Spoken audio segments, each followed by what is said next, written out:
ನಿನ್ನೆ ರಾತ್ರಿ ನಾನು ತಗೊಂಡಿರೋ ಟ್ರೇಡ್ ಇಲ್ಲಿ, ಅದು ಪ್ರಾಫಿಟ್ ಕೊಟ್ಟಿರೋದು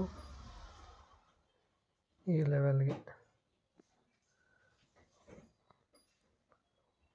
ಮಾರ್ಕೆಟ್ ಏನು ಮಾಡ್ತು, ಫಸ್ಟ್ ಬುಲ್ ಬ್ಯಾಕ್ ತಗೊಂಡು ಇಲ್ಲಿರೋ ಲಿಕ್ವಿಡಿಟಿನ ತಗೊಂತು.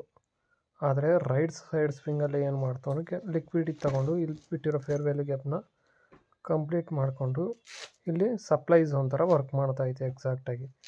ಯಾವಾಗ ಡೌನ್ ಟ್ರೆಂಡ್ ಸ್ಟಾರ್ಟ್ ಆಗಿದೆ ಅಂದರೆ ಈ ಕ್ಯಾಂಡ್ಲ್ ಮೇಲೆ ಯಾವಾಗ ಕ್ರಾಸ್ ಮಾಡ್ತೈತೋ ಆವಾಗ ಸೆಲ್ಲಿಂಗ್ ಬರುತ್ತೆ ಅಂಥವ್ರಿಗೂ ಇದು ಅಪ್ ಟ್ರೆಂಡೇ.